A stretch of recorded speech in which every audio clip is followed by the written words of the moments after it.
아침 말씀. 오늘 본문 말씀은 요한복음 19장 23절에서 30절입니다.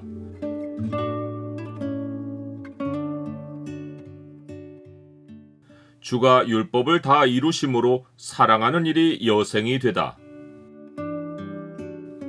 오늘 본문을 소망의 창으로 보면 우리가 더는 율법으로 정죄받지 않는 인생이 된 이유가 무엇인지가 보입니다.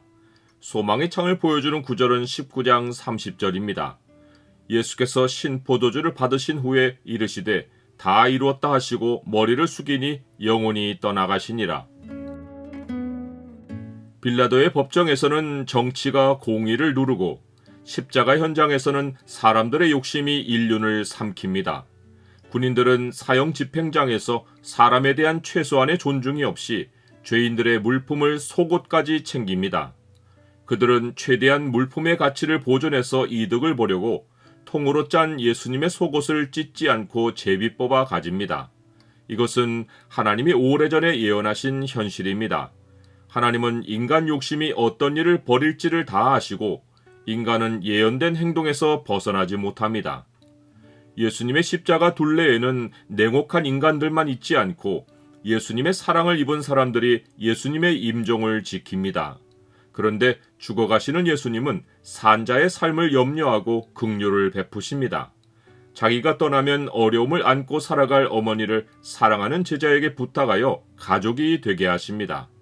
예수님의 십자가 아래서 서로 다른 혈육이 가족이 됩니다. 이제 예수님은 모든 일이 이미 이루어진 줄 알고 성경을 응하게 하는 마지막 말씀을 하십니다. 내가 목마르다. 시편에서 예수님이 목마름을 느끼신 정황이 이런 고백으로 나옵니다. 내 힘이 말라 질그릇 조각 같고 내 혀가 입천장에 붙었나이다. 주께서 또 나를 죽음의 진토 속에 두셨나이다. 이로보건대 예수님이 내가 목마르다 라고 하신 것은 죽음의 진토로 돌아갈 시간이 닥친 것을 알리신 것입니다.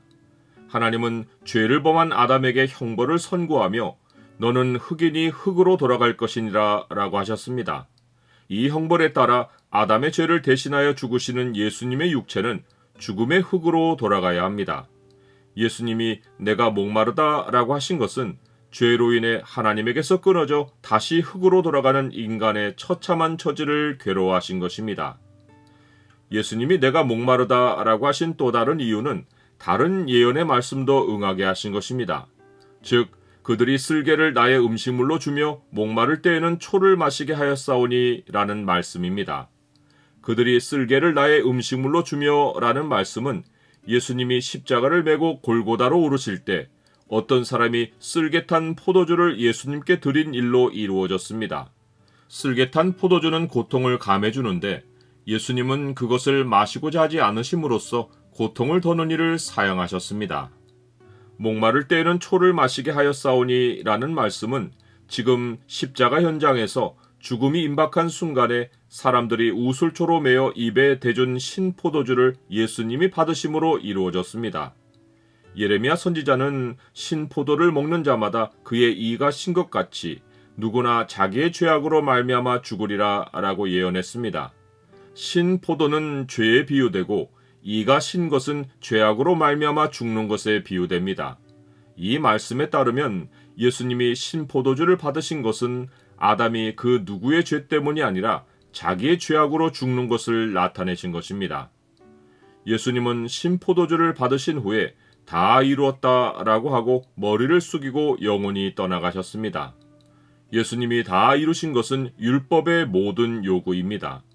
율법이 육신으로 말미암아 연약하여 할 수 없는 그것을 하나님은 하시나니 곧 죄로 말미암아 자기 아들을 죄 있는 육신의 모양으로 보내어 육신의 죄를 정하사 육신을 따르지 않고 그 영을 따라 행하는 우리에게 율법의 요구가 이루어지게 하려 하심이니라.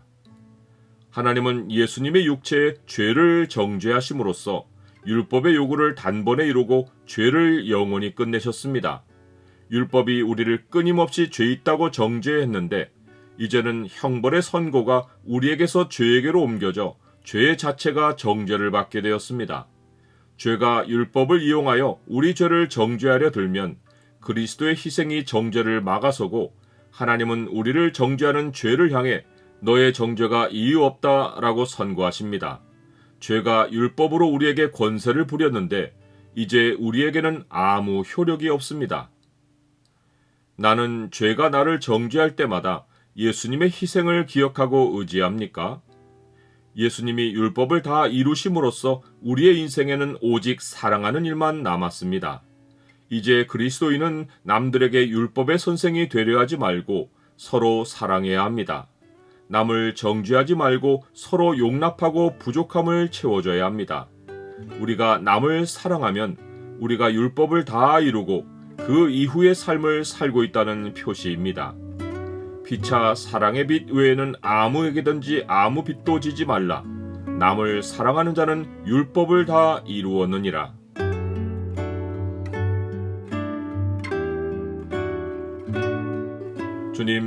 주님이 율법의 요구를 다 이루셨기에 제 삶에는 율법의 정죄가 없고 다른 사람들을 사랑하는 일이 남았습니다.